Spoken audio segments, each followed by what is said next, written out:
help if I get my headphones on. Right, here we go. Now, in the last video, there was British Kabbala, that quote in that book. Just try and do this properly. So that was a quote from The Magic Arts in Celtic Britain by Lewis Spence in the last video. So I'll make this a kind of part two. Now,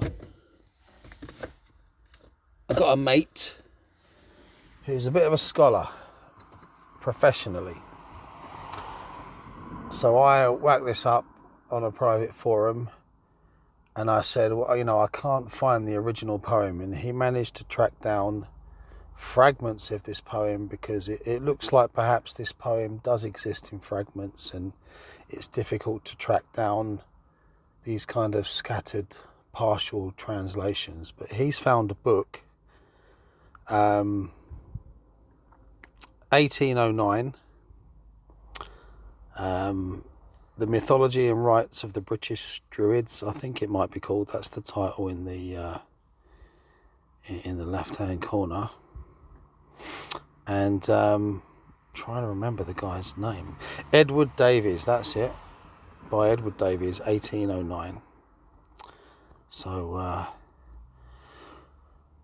it's page 482 to 492. So what I'm going to do is, I'm not going to read this out, but it's so interesting, but this subject is so tenuous. Everything in this subject is a wisp of a ghost. It's so difficult when it comes to this kind of thing, when it comes to deep British folklore and mythology. And let's face it, a lot of the Celtic stories, they're kind of bizarre. And the weirdness of the language, we don't have access to the codes anymore. It's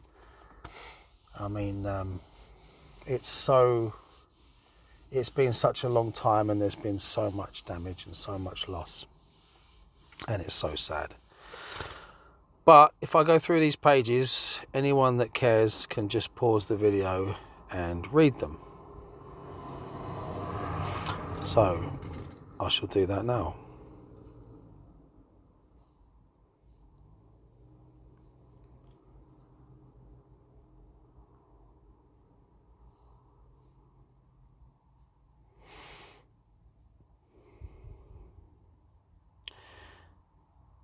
It's another fascinating insight into the Merlin myth as well.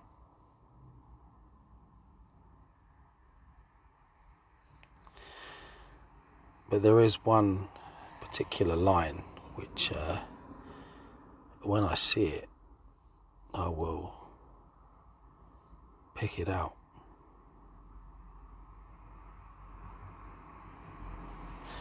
There's a couple of things, but here we go.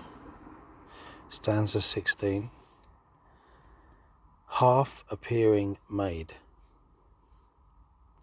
Now that's, in terms of my channel and the things that I've been talking about, and especially in terms of the art that I've made, and, what is my art based on? It's based on real experience. So, reading that line, I just felt a strange connection there over the millennia. And I'd just come out of meditation before I received this message, and it was very busy. I could feel, I almost as if I could feel this coming on, the anticipation of it.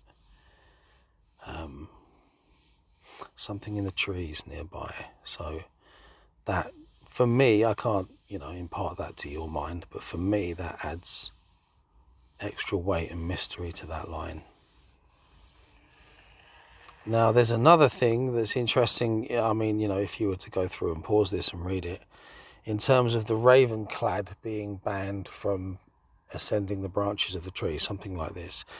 if the stories slash, opinions about the black-clad furies or druidic nuns of Anglesey, if that's true and that's tenuous, that could possibly relate to a ban on women from participating in what this, could possibly, tenuously, but perhaps be some kind of English Kabbala. At the very least, it does hint at some kind of preserved, veiled, druidic knowledge.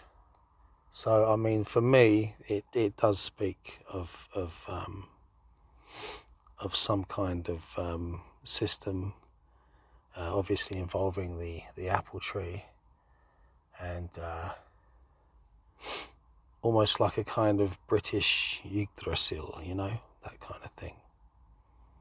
So as we get to the last page, 492, which directly relates, just really lucky that I knew someone that could find that, because I searched the internet, I couldn't find the poem. So if anyone out there, you come across this video and you've got like the whole poem, you know where it is, definitely drop me a comment and a link, and we can make another video and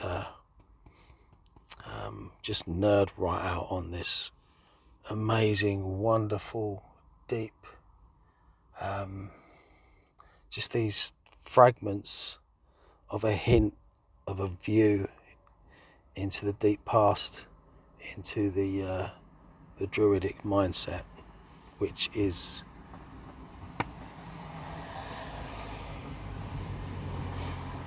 so important. Right, thank you.